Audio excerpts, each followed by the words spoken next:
So this is the first edition, part A of today's Khoodeelaar campaign, World Exclusive Diagnosis of Fleet Street, that is the English language newspapers published from London, which are misleadingly called national newspapers. They are not national. They're England-centric, Little Englanders kind of platform, but most of the contents are dictated by England-related big business, corrupt outfits and operations. And there is a piece on page 23 of the Financial Times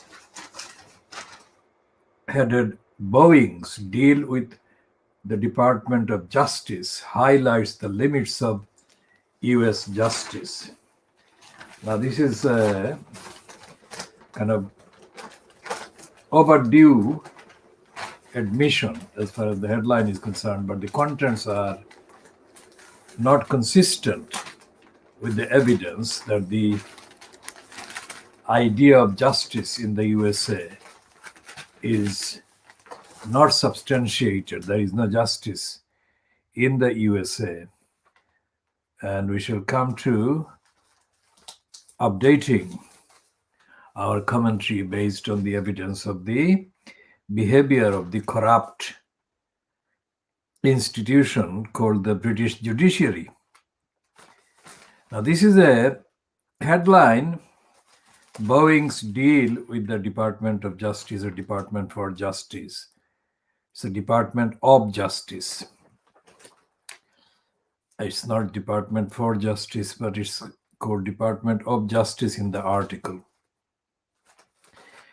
And the writer is a former federal, that is American federal prosecutor who specialized in white-collar crime.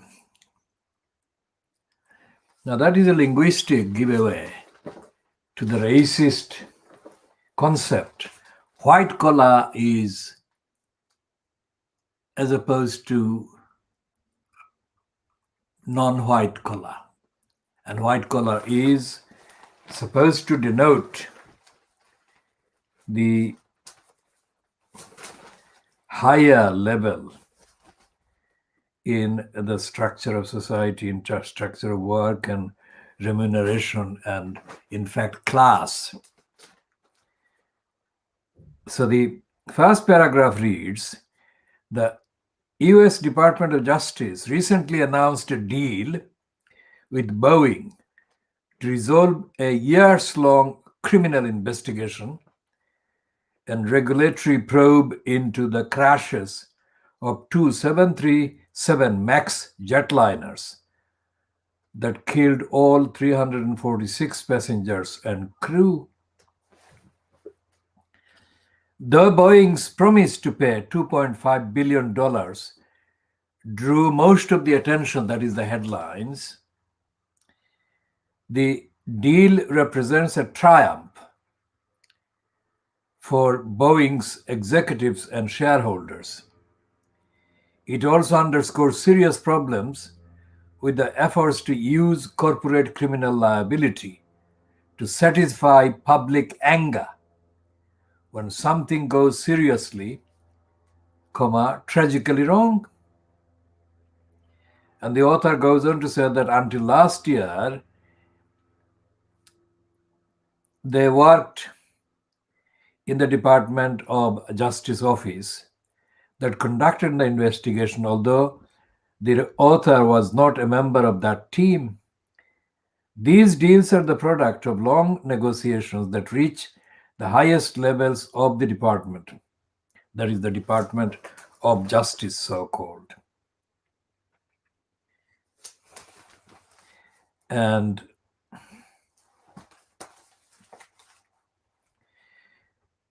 the highlighted part of the article is that the agreement between Boeing and the Department of Justice contains a remarkable provision that exonerates senior management. Now, that is exactly the case. As Tom Hayden, an Irish kind of academic, summed up in his book, Company Law and Capitalism, capitalism is the owner of company law, the British company law, English company law, American company law. And this is evident throughout the provisions, the statutes, the case law, the entire jurisprudence is littered with evidence of companies owning the judicial system and bureaucracy. So this headline about the Boeing deal with the Department of Justice, highlighting the limits of US justice, is absolutely correct factually. But it doesn't go far enough. The Boeing deal provides the latest reason for incoming President Joe Biden and Merrick Garland, his choice for Attorney General, to reconsider how the Department of Justice conducts large corporate investigations. The department's internal guidelines are vague. That is an understatement. Vulnerable to ad hoc interpretations. And as the Boeing deal's unusual terms demonstrate, provide few constraints on the government for better and worse. Meanwhile, the public expects consequences for corporate misconduct. And companies want the Department of Justice to have a predictable, rational, and coherent criminal enforcement regime. None of that is happening now. Now, that is not only not happening now, but also never happened before. And this piece, obviously, is a part of dozens of articles by the Financial Times, and literally thousands of articles being put online and in the printed versions of all the papers across the USA, North America, and Western Europe, pegging all of these to the inauguration, formal inauguration, expected or scheduled inauguration as the official president of the USA, Joe Biden, in 2 days' time. I say scheduled because it is quite likely that that schedule may be disrupted, interrupted, or diverted by the activities of what is called the far right and these white supremacists fronted by Donald Trump. And as another Trump, which is completely misleading because that other Trump, married Trump, biologically related to Donald Trump, but is not at all in any way, shape, or form a supporter of the ideology and the corruption and the criminality that he's embarked on. Mary Trump is an academic. Although biologically related to Donald Trump, she has been one of the foremost spokespeople or campaigners or advocates for removing Trump immediately from office, not waiting for the formal inauguration of Joe Biden, scheduled and expected, but not necessarily likely to be carried out in the ordinary sense, ordinary ways. And another piece in the Financial Times by Rana Foroohar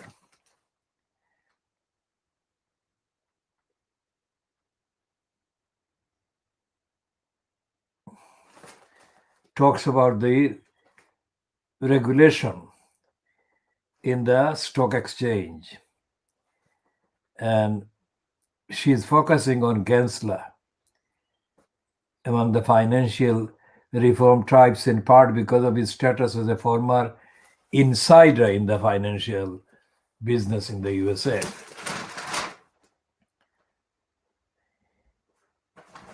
And there is a piece about the crisis in agriculture and the climate crisis, big meat and the climate crisis. Back on the USA, serving, if you like, or USA worshipping regime in the UK now, fronted by Boris Johnson, the main item about lockdown is wrongly headlined. It uses the term rebellion. Members of parliament of whatever particular kind of party expressing a preference either for or against a particular move are often called rebels. That is an abuse and misuse and completely wrong use of the concept of rebellion. And here they are doing the same mistake again, or the wrong kind of use of the term or the concept. Johnson faces rebellion or rebellion on benefits. Now, this is about the poverty and the lockdown and the Department for Work and Pensions kind of decision to make extra payments to people in the most poor income group, lowest income group, due to the pandemic.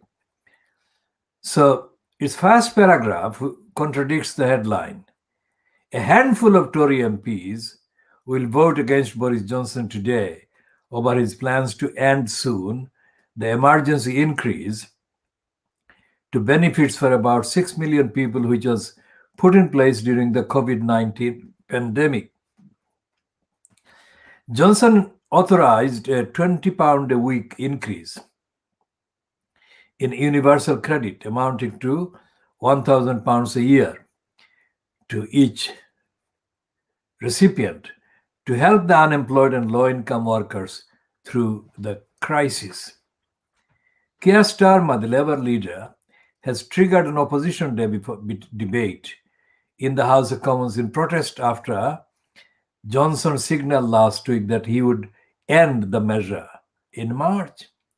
While Tory MPs have been told to abstain in any vote that follows the debate, a small rebellion is expected in the low double digits, according to one backbencher. Those expected to vote against the government include Stephen Crabb, former Work and Pension Secretary, and Paul Maynard, former Transport Minister. Dominic Raab, Foreign Secretary, said yesterday that the measure was designed to look after the most vulnerable, but was always a temporary measure. We've got a March budget well before the end of the temporary uplift in universal credit, which is a chance to look at this in the round. Rishi Sunak, the finance minister, has drawn up plans to give a one-off payment of £500 or even £1,000 to all universal credit recipients to try to draw a line under the row. But one Tory MP said that a large single payment was not the right way forward because it would trigger demands from other interest groups.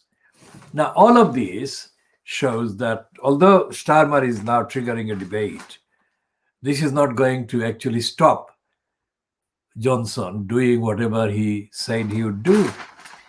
And there is no evidence in that piece in the Financial Times that the Financial Times itself bothers about the evidence of poverty and low income and the effect and impact of poverty and low income on people's lives, despite there being no pandemic, because most of the poverty endured and suffered and suffered by and caused to the people in poverty and low income happens and has been happening for decades when there has been no pandemic. So the Financial Times is running pieces, but not including the evidence, not including the actual rigor or the rigorous element of the argument and the evidence that would actually expose the behavior of Johnson and his cabal to the ethical scrutiny and the evidential scrutiny that they're lying and that they're cruel and they're negligent.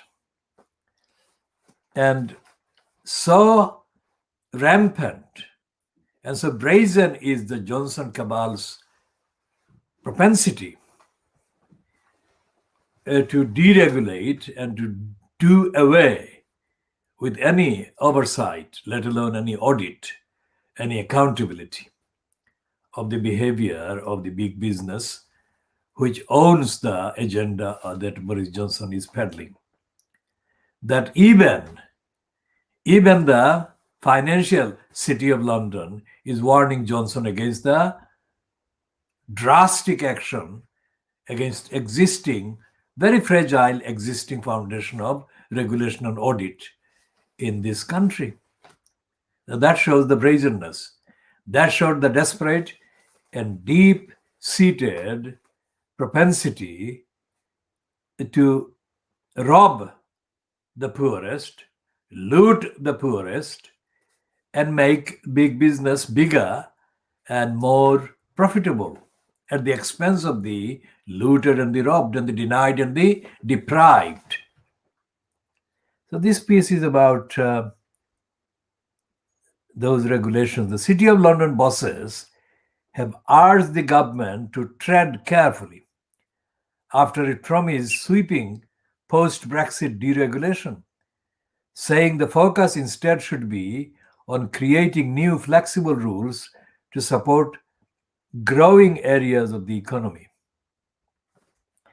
So this headline is again contradicting the actual contents. City of London are not doing warning. They are mildly tickling Boris Johnson and the cruel conservative cabal that Johnson fronts.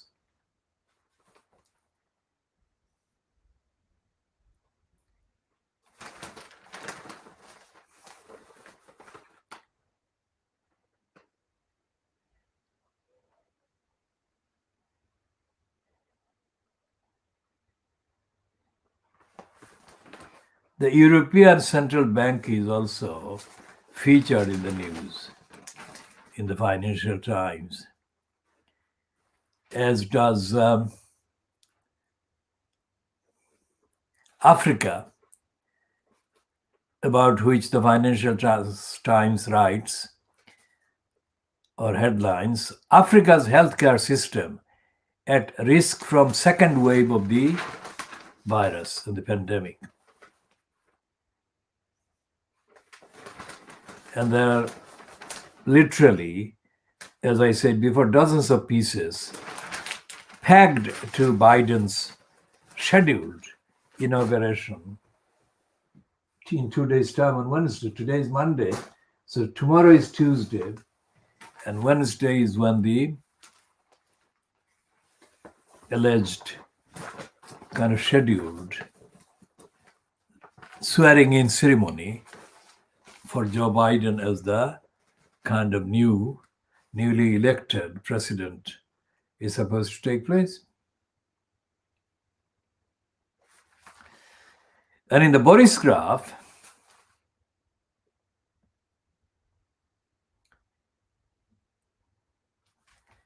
says that Trump's allies paid to lobby for pardons. So whoever paid Trump's allies to lobby the outgoing Trump to grant pardons to dozens or hundreds of criminals. A lucrative market has emerged for presidential pardons and clemency, with associates of Donald Trump being paid to lobby on individuals' behalf. According to the New York Times, thousands of dollars have changed hands, according to documents filed by lobbyists to Congress. While there is no suggestion of illegality, the allegations will be embarrassing for Mr. Trump, who promised to drain the swamp in Washington. Now, this phrase, drain the swamp, of course, that was the phrase that Trump pronounced as a very strong commitment to end the corruption and abuse and misuse of the Washington kind of political system, just in the way that he has used other slogans to serve his agenda, to promote himself as the one who is clean and who is not corrupt and who is the most dedicated patriot in the white supremacist kind of frame. And the evidence of the last 4 years of Trump in actual office shows that he has become the embodiment of the swamp, the greatest ever swamp in the White House that was found in at least the last 100 years. And there is a piece on page 16 of the Boris Graph by Nick Timothy. Now, Nick Timothy was one of the duo of crooks and liars that actually served as the so-called main advisors to Theresa May when she was in office as the Prime Minister. They together constituted what Dominic Cummings individually constituted for Boris Johnson. So this one, Nick Timothy, is not saying anything truthful, anything original. He is peddling the same agenda that Dominic Raab, the so-called foreign secretary, is doing, which is to focus on the behavior of the Chinese regime.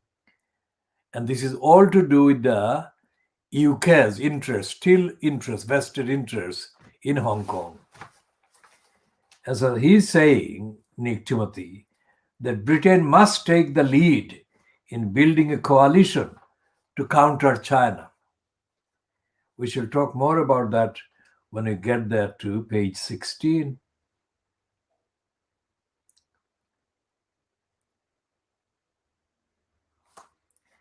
And there is the comment which we shall look at in more detail when we go to the Daily Mirror.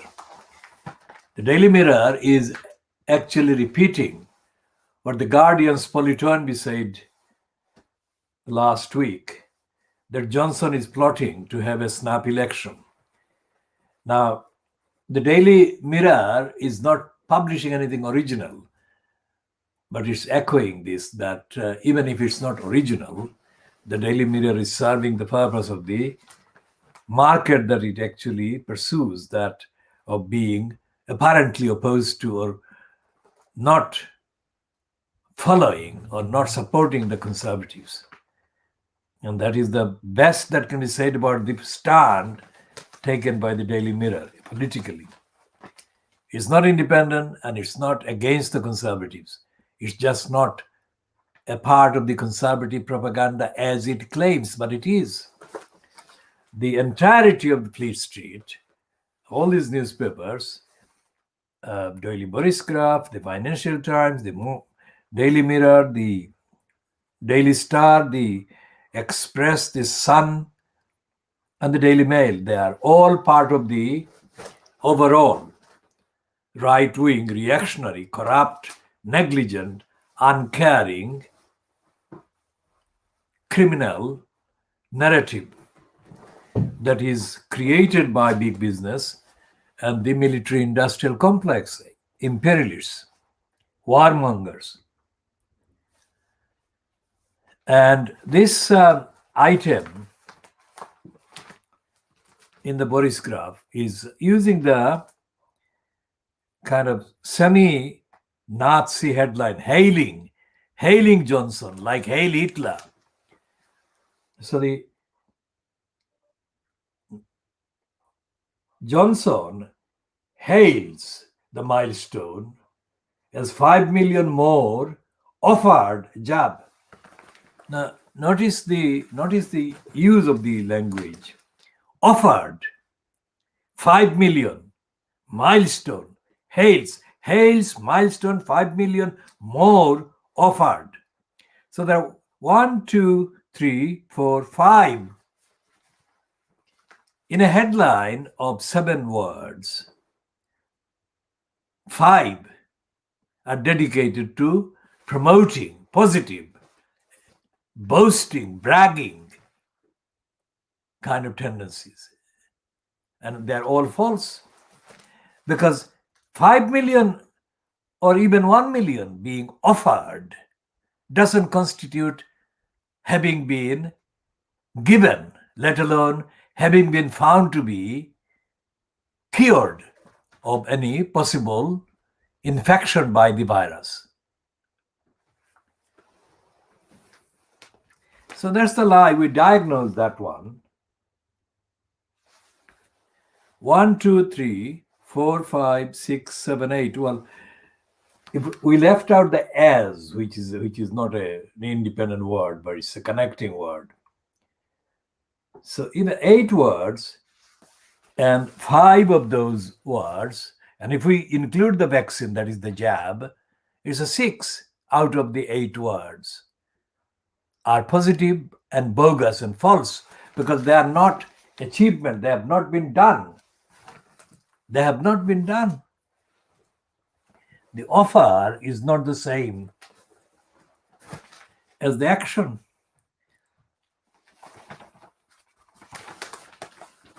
So that's the kind of way that and these people, the Boris graph is still, even after the Barclays owned it, the Boris graph is mainly read and subscribed to by the people in their 50s or 60s or 70s, and they are almost 99% of them are supporters of the electorally supporters of the conservatives. And that shows the depth of ignorance of these people, because they patronize the daily Boris graph, and they form the main part of the gullibles and the little Englanders, the little Englanders that actually served as the main source of support for the Brexit, the exit from the European Union. That is more complex than the exit suggests, because they are the more racist ones, and they are the ones who are the supporters and the remnants and the remainders of the rule Britannia rules theme and the chorus, that the imperialists. And to them, and to the younger gullibles who are mentally equally devoid of any contents about the truth and the reality of the world, they believe that the world is smaller than England. They actually believe that the world is smaller than England. The planet is much smaller than England. That is a dangerous lunacy and dangerous pile of idiocy and ignorance and backwardness and darkness. And that must be smashed, but that is not being smashed. The opposition, so-called, Keir Starmer, who is formally kind of staging a debate about the income level today, is not leading the opposition to the policies, the ideologies, the narratives, and the contents of the conservatives. Never. And the Fleet Street papers are full of election propaganda by Johnson-fronted cabal. Johnson believes, and his strategists believe, his owners believe, that if he holds a snap election, then his ever decreasing kind of image, his image is only increasing as unfitness, as he's unfit and he's negligent and is dubious and has multiple standards and is dishonest, that those curves are going up with the daily evidence, hourly evidence. But the curve on fitness to govern, about relevance to the needs of the people, needs of society, they are going down. So he wants to stop that downward tendency and movement as far as his fitness ratio or the fitness kind of profile is concerned. So he wants to kind of stay in position, in kind of office at number 10 Downing Street by creating an additional fantasy that he has been voted in by what he and his strategists believe significant majority. But when the people suffer, the people suffering and losses continue, not just due to the unfit and dishonest policies and steps and failures on dealing with the pandemic, but also on the rest of the ordinary parts of society, ordinary parts of people's lives. No matter how many snap elections are called, Boris Johnson will have to be ousted from office. And anyone else who does the same things as him will have to be ousted from office. It's not a party political thing. It's a inevitable kind of consequence that will have to have its actual application, because lives will be untenably damaged and harmed, and people will be caused enormous detriment beyond endurance. That's what is going to happen. And no matter what dishonesty the Johnson-fronted cabal engages in, or has been engaging in the current time as we are speaking about Joe Biden's scheduled inauguration in 2 days' time, because the UK government machine must be doing overtime in communicating the acceptance, readiness, and willingness to serve as the relationship partner with the new US administration. Whatever the depth of it, whatever the hyper action being taken in the background, behind the scenes, Johnson will not be able to use that to explain away the very serious failures to protect people's lives and health in this country. So having said that, the I newspaper on front page, as a note, says Biden is planning to reverse Trumpism. And they go into detail on page 12, which we shall be probably looking at briefly. But the main headline on the I newspaper on the front page is again boosting the image of Johnson's lying kind of regime. This is not news. They should not be running this headline or this item at all, but they are doing it. On page 12, the newspaper is saying that Biden plans blitz of controversial Trump policies. Now, blitz again is the wrong word. Blitz is a German word, and the Nazis used it in their blitz.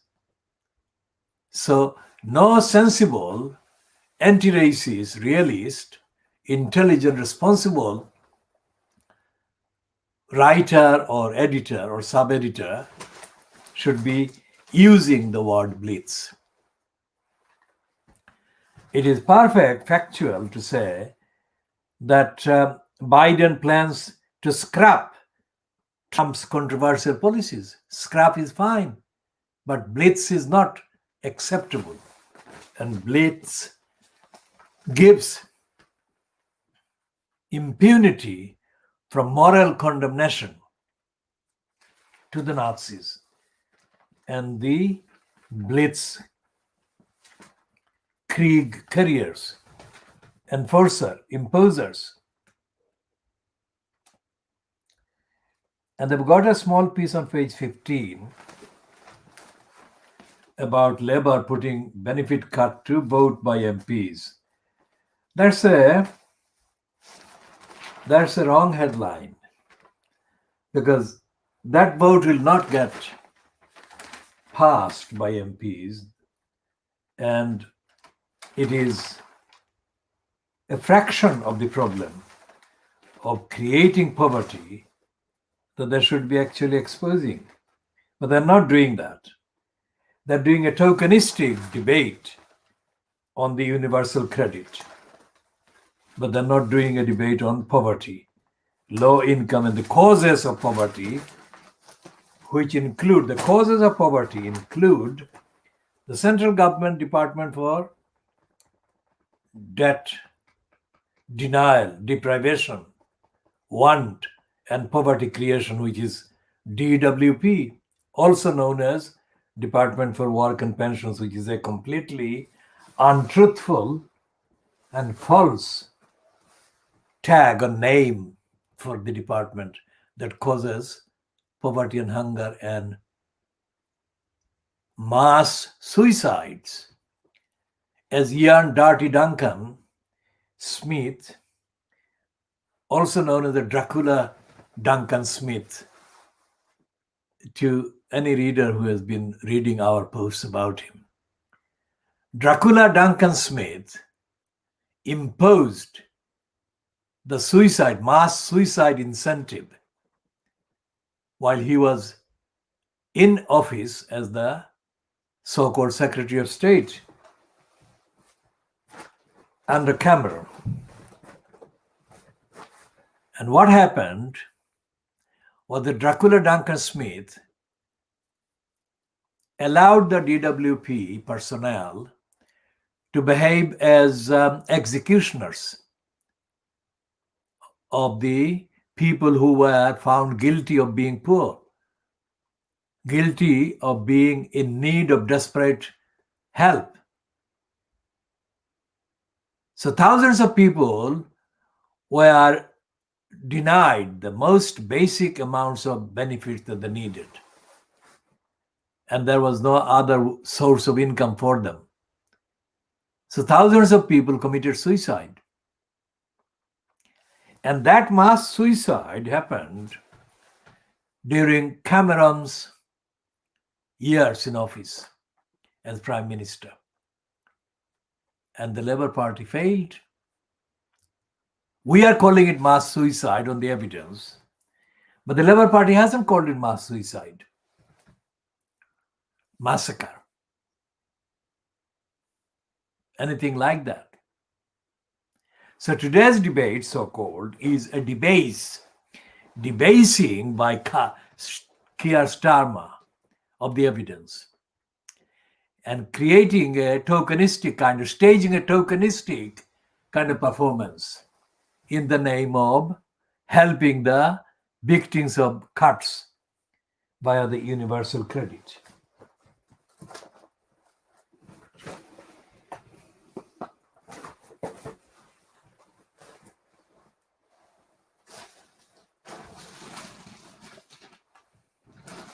And the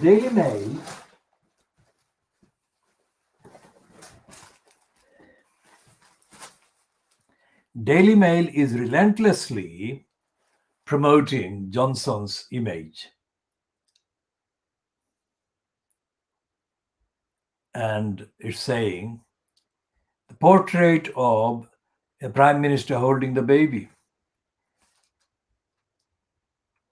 And this is the Boris Johnson and his son Wilfred out for their walk yesterday. Insert Welsh dragon on a hat.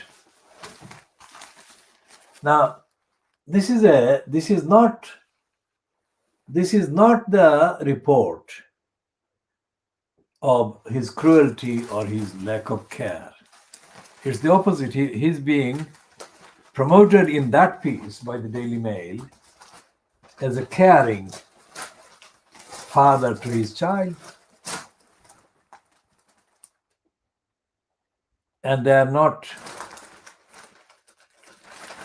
telling the truth about his failures, his negligence, and his corruption. Now, the Daily Mail is the one that has got the bigger space given to a 2-page headline about this idiot, the former so-called judge in the Supreme Court in England, Jonathan Sumpton. This Sumpton made a criminal statement on the BBC in which he said that a bowel cancer patient aged 39 is not worth saving. That is to say, he said, and we shall read the actual quotation if we can hopefully find the quotation in the stupid Daily Mail item. Because the Daily Mail, like the rest of the Fleet Street papers, they share many things in common.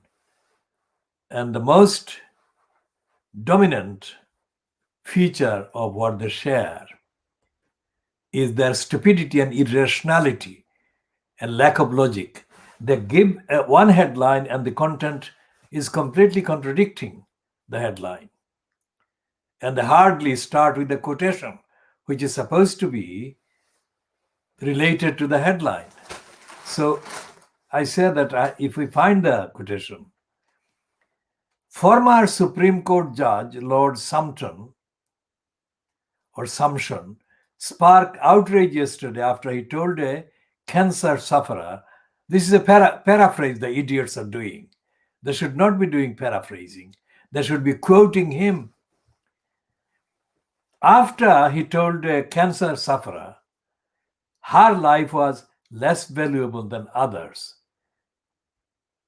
Jonathan Sumption made the comment to stage 4 bowel cancer sufferer and broadcaster Deborah James during a television debate over whether lockdown measures were punishing too many for the greater good.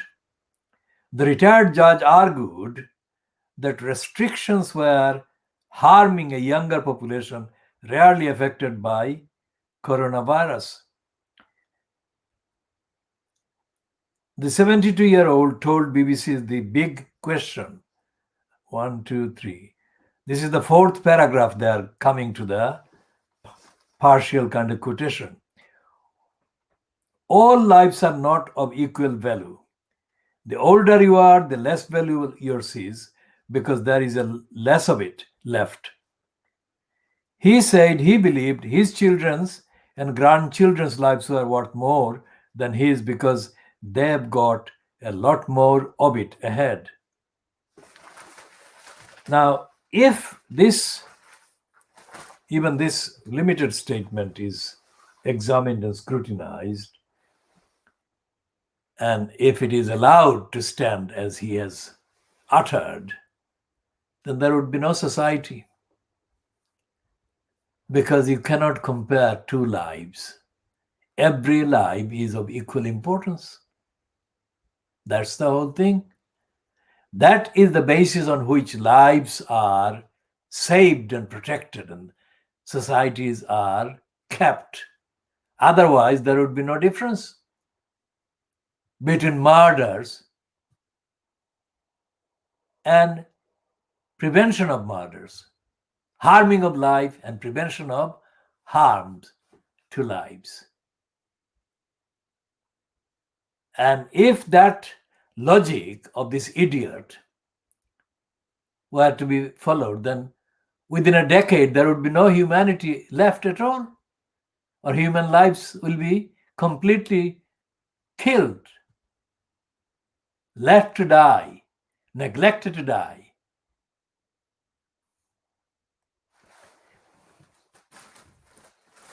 And there would be no need for the National Health Service or hospitals and doctors. And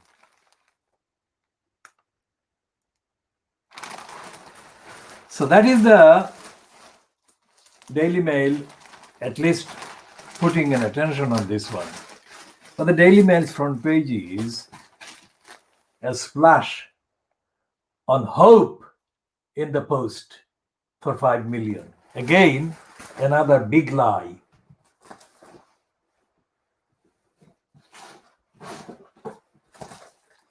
There is no hope in the post for 5 million at all. There is lies, there is packs of lies being sent to the people by the postal system. And that's not the same thing as cure or guarantee. And there is nothing in the papers today, as there has been nothing in the papers at the weekend or Sunday or Saturday, about the actual effect of the vaccine, about the actual contents of the vaccine, let alone any evidence as to the repercussions, implications, and the impact of the vaccine on the people who are being forced by propaganda, by misinformation, to treat the vaccine as if it is the cure. It's not. And as I said before, and many other people have said before, and already, this vaccine has been produced at extra speed, which is uncommon, which is unusual for laboratory and clinical testing that are correctly applied to other vaccines, which take years and which take extensive, publicly accessible discussions about the pros and the cons and the contents of the proposed and particular vaccine. So why are these papers running this promotion, propaganda for vaccine, and treating or presenting the offer of a vaccine as if that is the cure from the pandemic, from the virus?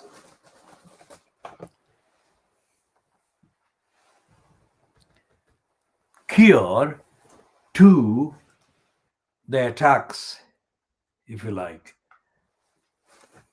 by the virus.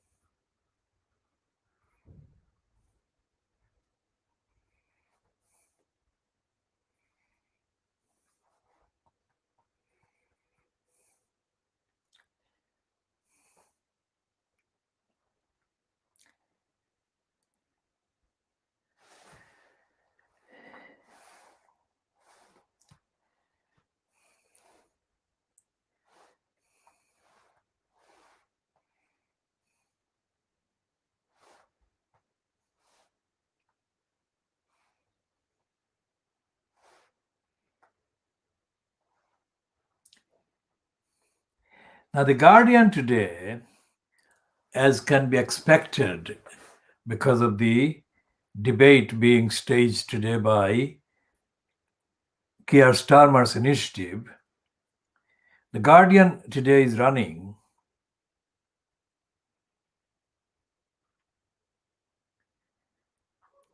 scrap benefits cut to stop millions plunging into poverty.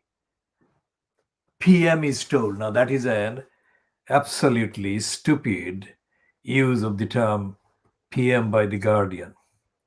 Should call Johnson, as I have said before.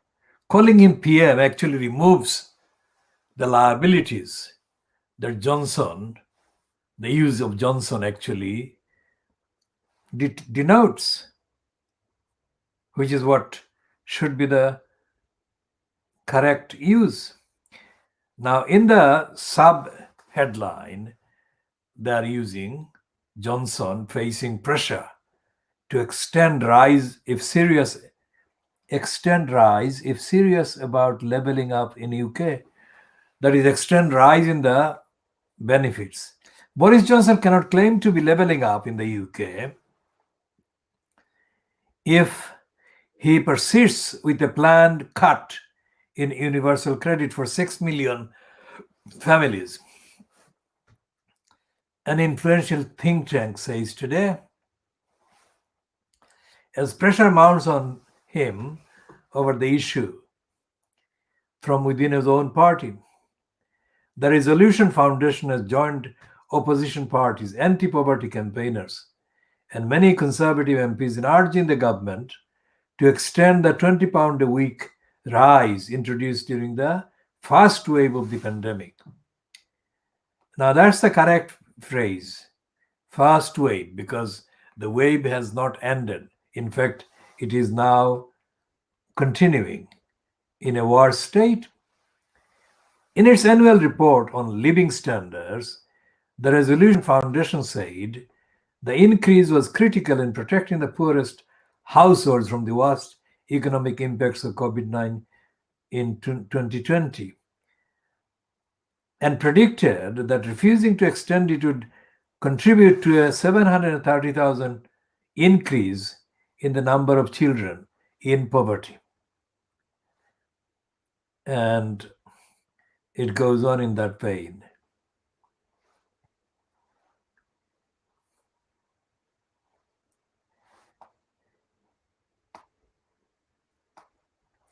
And The Guardian has got an interview by Zoe Williams with a woman who has got a name called Jack Monroe. And we shall look at what this Jack Monroe is being reportedly concerned about.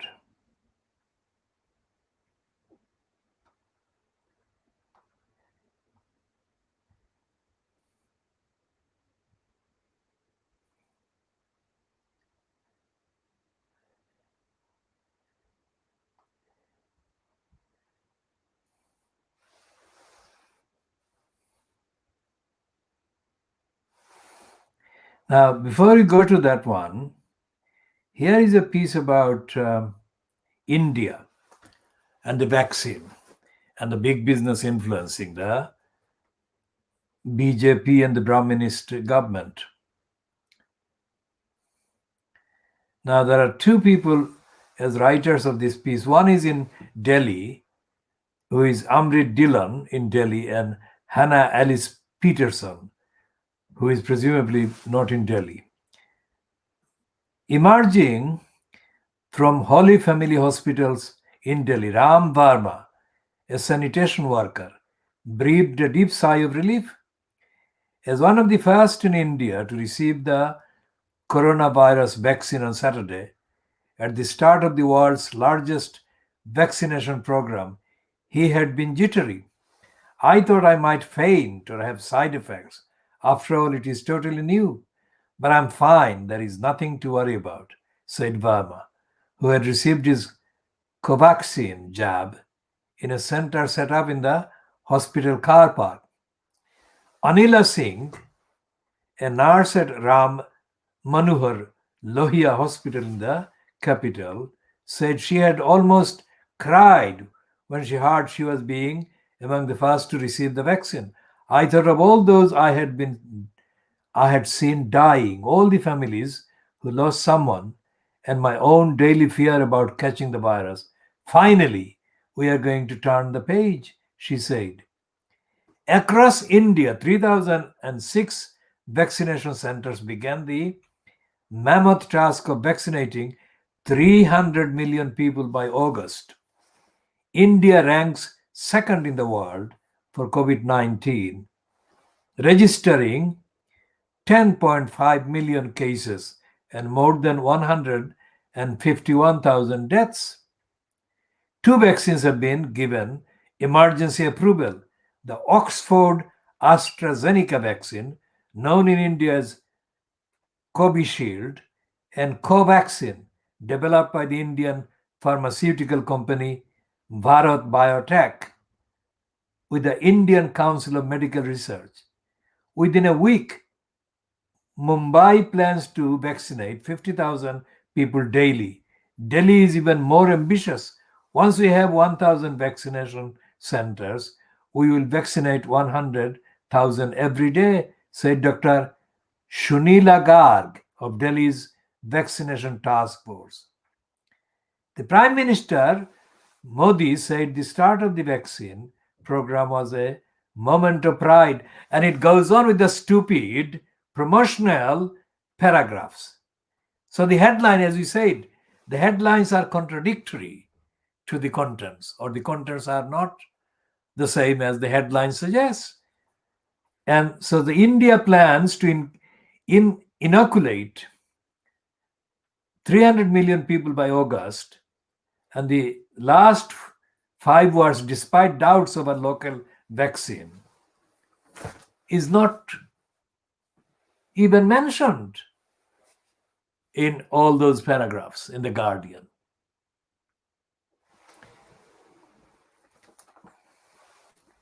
So it's not just the lack of consistency or connection between the headlines and the contents, but it's the actual agenda.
And The Guardian is promoting Johnson again, and they are especially brazenly promoting Allegra Stratton as impressive, as extremely impressive Allegra Stratton, the PMs, that is prime ministers, press secretary.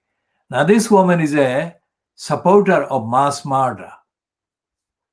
Allegra Stratton is a supporter of mass murder of the poor and the mass kind of ban on the births of children to people in poverty.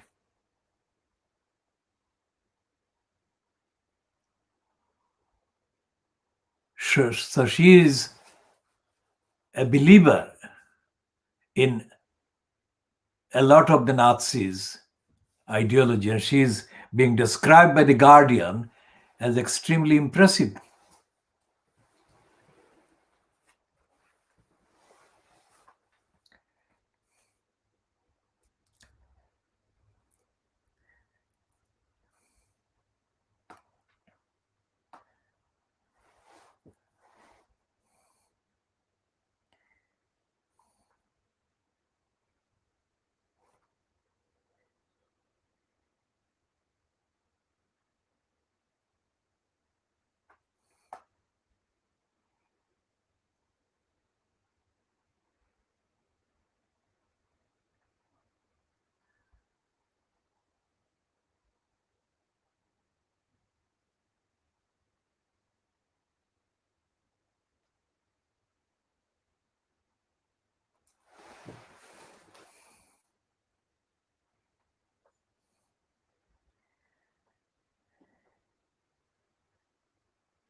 So there is a piece in the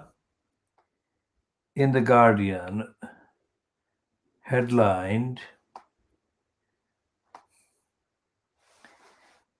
"Fewer than 1 in 10 officers fired after potential gross misconduct findings." And this is printed just above a piece about relatives of people who have died after contact with the police, saying that they have no justice, they have no kind of accountability from the police responsible for the killing of their relations.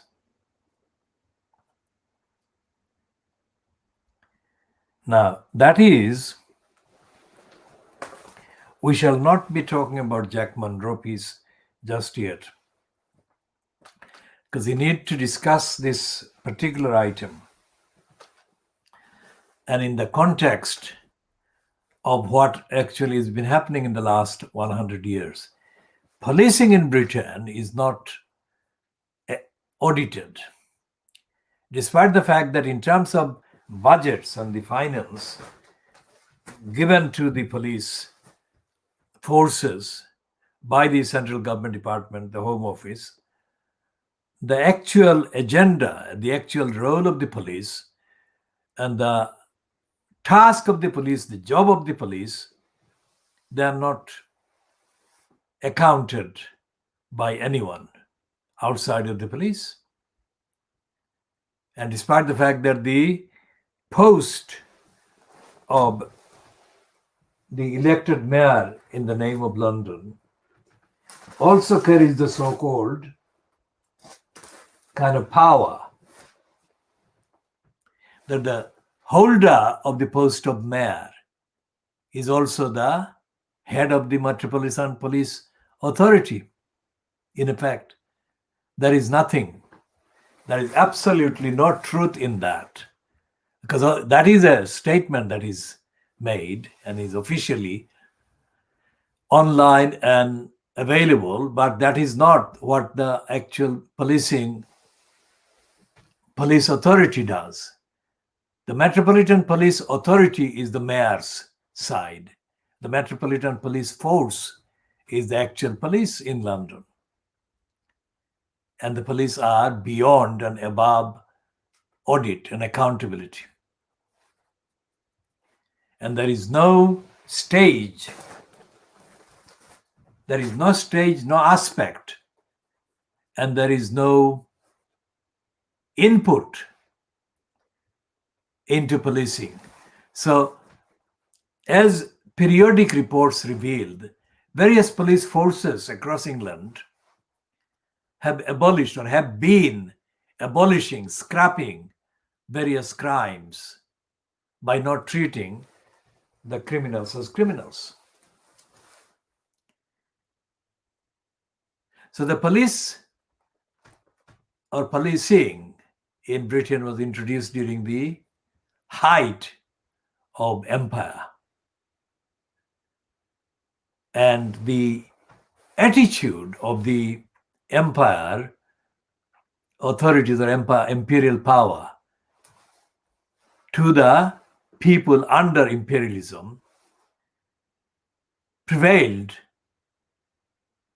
when the central government in Britain, the imperial government in Britain, treated the gullibles, the millions of native Britons. And that attitude of contempt has continued, has persisted. And no Labour, in name, opposition leader has even aired one single statement of concern about the long overdue need to define the role of the police and to scrap the policing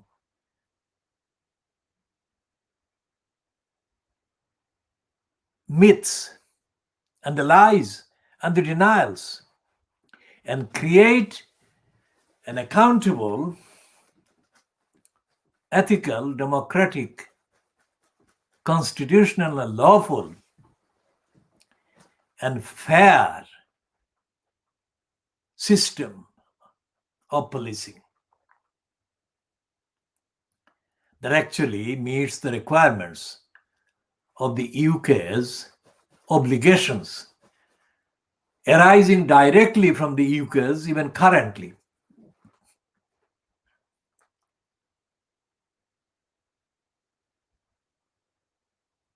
applicable signatory status to international treaties, aims, objects, and purposes, including especially the UK's membership of the United Nations organization.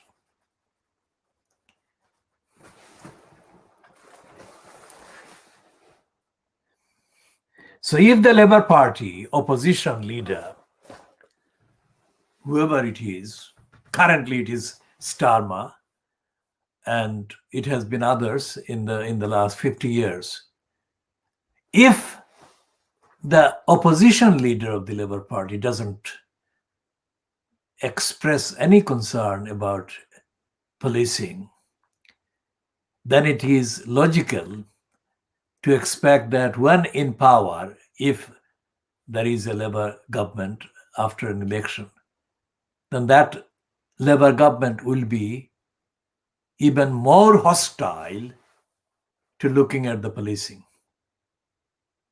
and which is what is going to happen.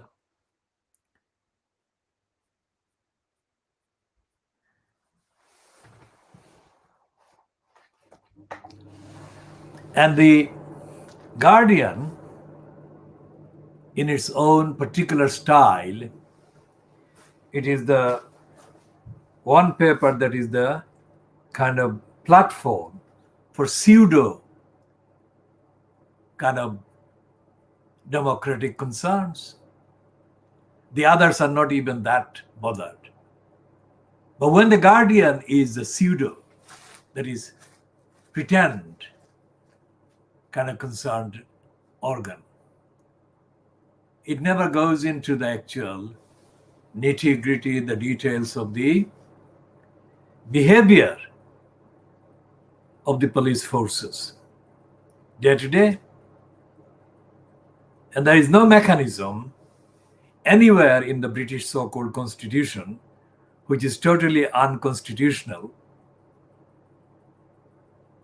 for the agencies, including the policing, agencies of the state, to be held to account. And the police forces are not parts of the government, apparently.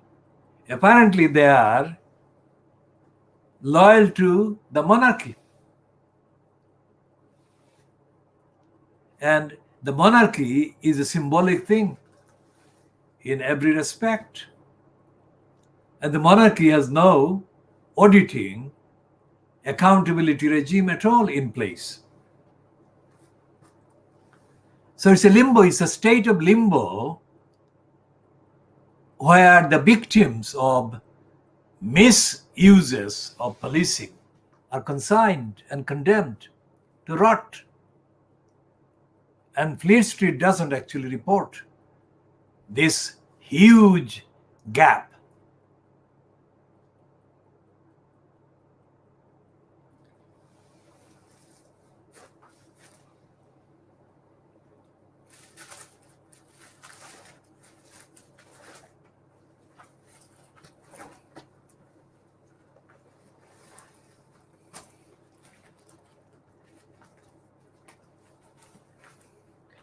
Now, the same propaganda for the snap election strategy, the image for Johnson as the go-getting, getting the vaccine done, that is the thing that they have replaced the, or continued the get Brexit done propaganda. And they're doing this, all these papers, and this is the one at the front page of the Times. They're putting full speed ahead with vaccination of over 70s. This is even more brazen than the Boris graph. And they're doing this by actively leaving out the facts and the evidence of serious concern about the safety of the vaccine and the effectiveness, not only the safety, but the actual effectiveness of the vaccine. Does it work? And if it does, on what evidence and from what country so far? And they're using the term rebellion, as we said in looking at the article on the Financial Times on the subject. They say that the MPs are rebelling or about to rebel today during the debate on the planned cut to universal credit by Johnson in March. And they're saying that the MPs are rebelling. That is not the case. And handful of people, handful of MPs speaking against the proposed cut doesn't constitute rebellion. And in any case, no Boris Johnson parliamentary measure will fail due to the numbers, because in terms of the votes of MPs in the House of Commons, Boris Johnson has got a totally cast iron guarantee that he will not lose.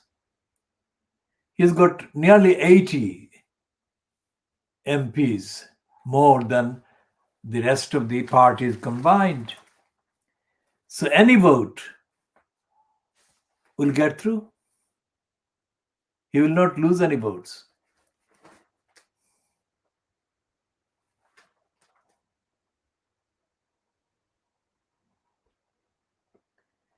And the virus causes a hospital admission every 30 seconds, says NHS chief.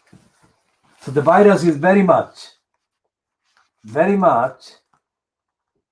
on the rise, and the surge is continuing. And yet, Johnson is plotting to ignore that evidence and to remove the token help on the universal credit.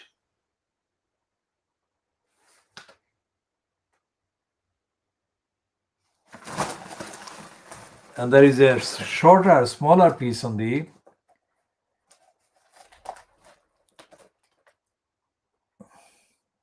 comment by Jonathan Sumton against the cancer suffering Deborah James.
And this liar, Jonathan Sumton, is now, as reported in the Times, denying what he said.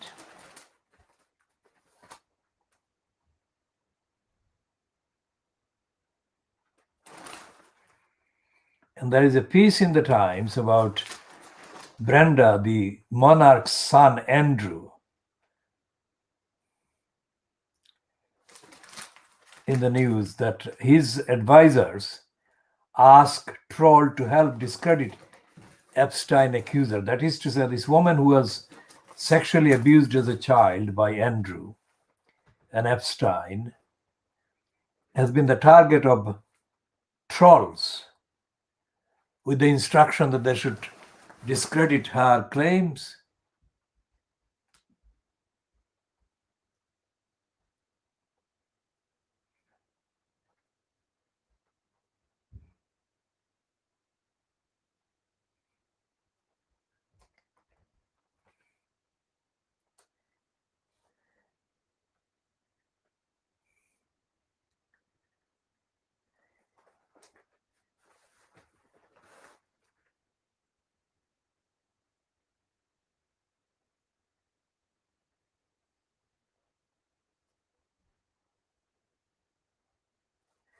And even Andrew's so-called ex-wife, Sarah Ferguson, has been involved in conspiracy to organize the discrediting of the victim of the effectively rapes that she suffered, rapes by Andrew and rapes by Epstein when she was a child.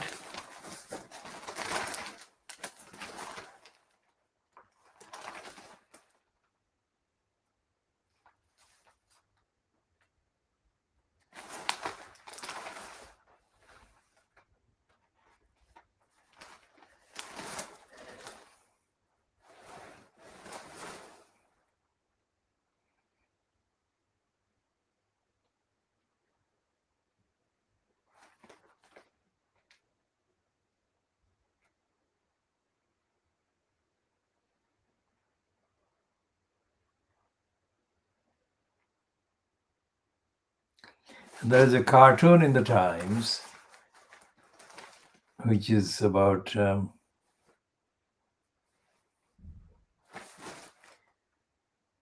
the attacks on the statues.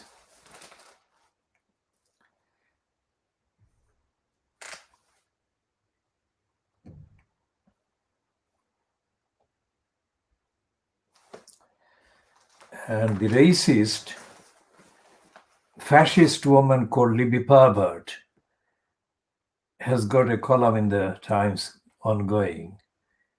And it seems that Murdoch has got lots of columns, spaces paid to fascists and racists and liars in the Little English context.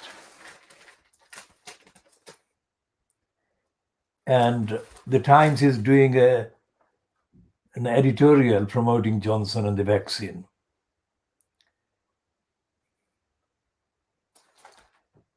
And there are few letters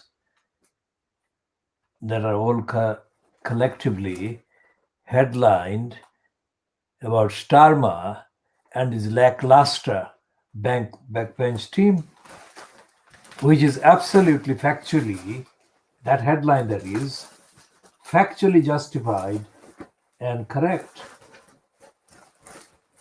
Because Keir Starmer has got no action. Starmer has got no action whatsoever that represents democracy or democratic opposition in this country.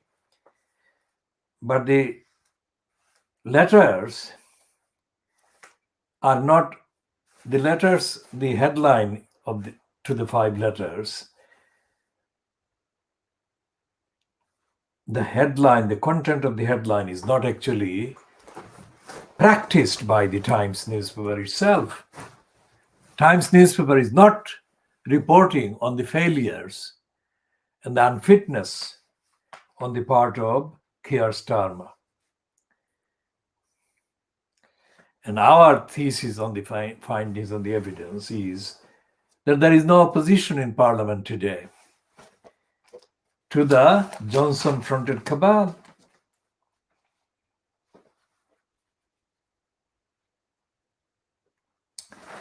And going back to the origins of the virus at the Wuhan, city of Wuhan, the Murdoch scum says on page 2, China's COVID laboratory cover-up exposed. And a doctor or doctors admit that they were gagged by the Chinese government. Bombshell evidence supports claims that China did cover up the source of the COVID.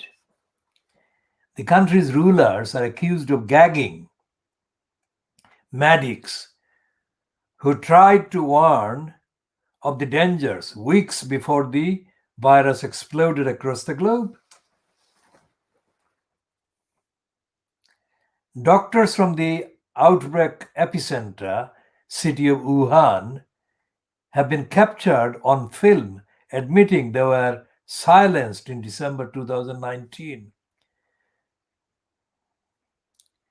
China went on to suggest the virus originated elsewhere and that it had beaten the disease, which actually is not true. The Chinese government did not tell the truth on that one.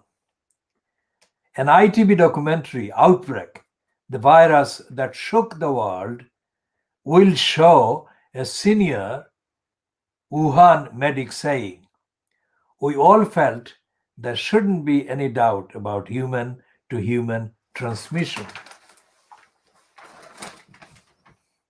Another boffin in covert tapes broadcast tomorrow at 9 p.m. said, "We were told not to speak out provincial leaders told the hospitals not to tell the truth. Literally, the hospitals were told not to tell the truth. Now, that is coming from the Americans. The American government actually is mentioned in there as a source that has been, according to that, and in the context of that broadcast, vindicated on the initial condemnation of China for lying.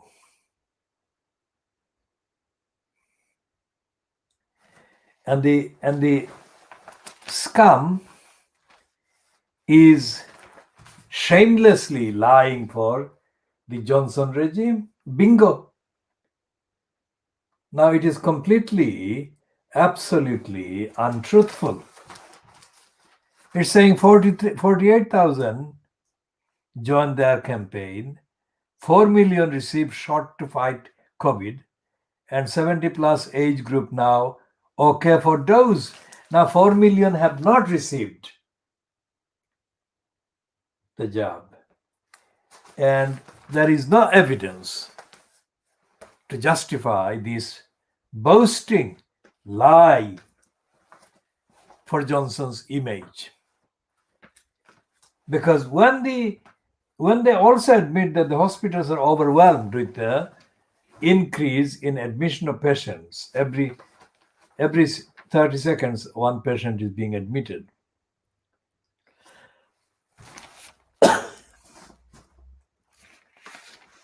They are showing that they're lying.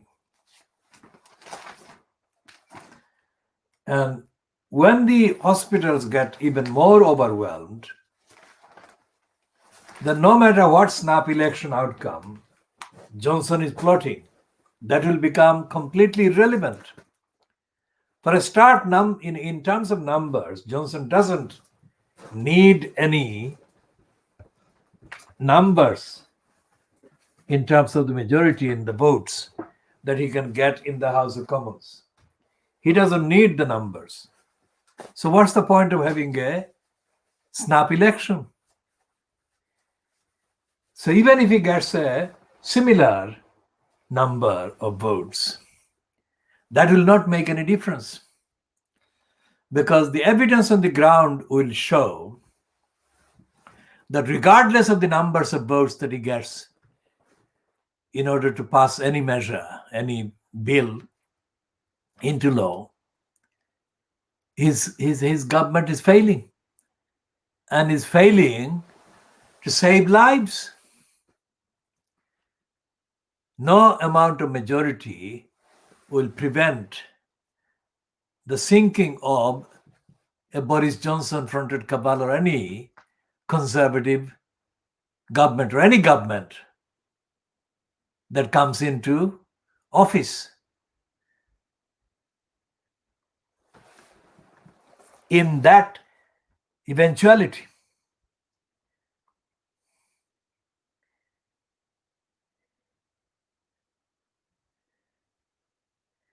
And they're saying that new mass vaccination hubs open across England.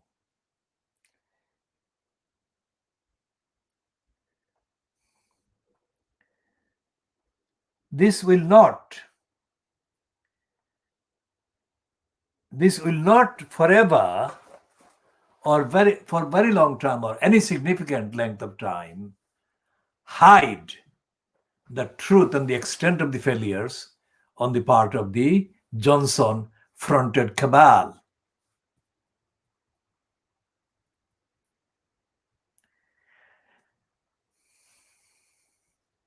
So the first cure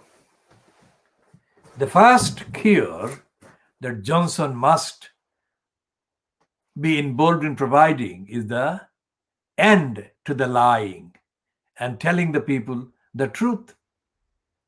And the first truth that has been overdue and has not been delivered is the truth about the behavior of the vaccine that we have been emphasizing on this program.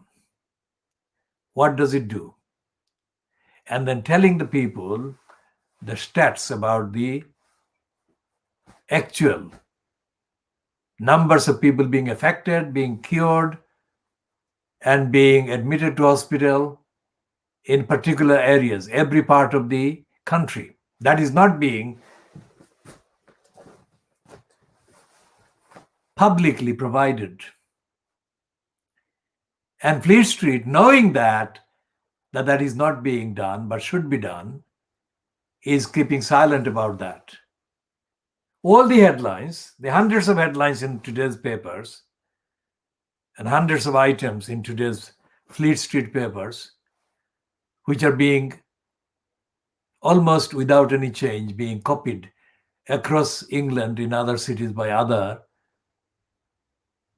titles, they are all silent about the numbers of people infected in the particular areas, and they're absolutely silent about what the vaccine does, what the actual virus does, what is collectively, what is the list of its behavior, A to Z.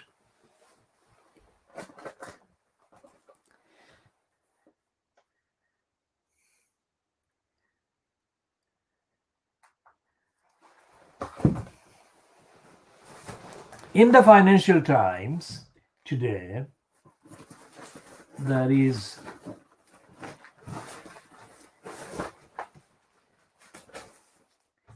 an item that we need to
there is a piece on the Financial Times in the companies and markets section. It's a comment apparently called on Monday, comment by someone called Jonathan Ford. And this is headed, Britain's necessary battle with modern slavery still falls short. It says that Britain may have banned slavery outright since the 1830s. But the practice has hardly ended. As recently as 2017, the International Labour Organization estimated there were 40 million modern slaves around the world. Last week saw an official warning to UK bosses against profiting from these unfortunates. Speaking about the Chinese province of Xinjiang,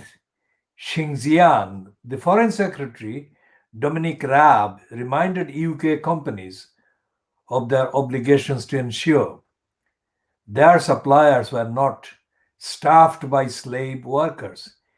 He said the Chinese government had detained more than 1 million Uyghur Muslims in the province and sent many to factories as forced labor. Barbarism we had hoped lost to another era is being practiced today as we speak, he thundered. Now, this is a kind of meandering piece by this guy, Jonathan Ford. I shall read the last paragraph there. The UK is right to condemn Beijing for its mistreatment of China's Muslim minority. But simply chiding bosses yields limited returns. The government needs to give them more reason to worry about their suppliers' labor practices. Until that happens, the gap between words and deeds will be large. Now, obviously, as we have said, Financial Times, despite the fact that it is officially being edited by a woman born in Lebanon, the Financial Times is still a vehicle of corruption, big time. And this is tinkering with the corruption, kind of giving the appearance of being concerned about the slavery and the gap between words and deeds on the part of the UK government. That's it. They have not mentioned any details ever in the Financial Times about what has been going on in Xinjiang province against the Muslims or against Muslims anywhere else, which totals hundreds of millions of Muslims being abused and misused and tortured and exploited. Now that's only topical. I'm talking about Muslims only topically about this item about slavery. But when it concerns the actual behavior of the UK government in UK big business or American governments about slavery, it's not just about the 40 million that the International Labour Organization statistics said, as Jonathan Ford said. It's about the behavior of the British government within the UK towards people from African and Asian origins who are being effectively used and abused as slaves. And it is also in the context of the UK's beneficial contract and contacts with the regimes in Saudi Arabia, successive regimes or incumbents in the posts of the so-called monarchy in Saudi Arabia. Saudi Arabia and other Gulf states openly abuse people from the poorer countries. And effectively, they are treated as slaves and are being treated as slaves. And the majority of these people are from the subcontinent. And a large number of them are Muslims. So it's not just non-Muslim employers and exploiters that are employing or misemploying and exploiting the poorest Muslims as slaves.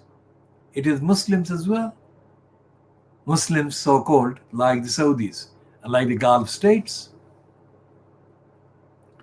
And a very large number of the exploited and enslaved are children and women. And there is no evidence as we speak that Fleet Street is bothered to report about any of that, including the Financial Times. They're not even bothered to report about that.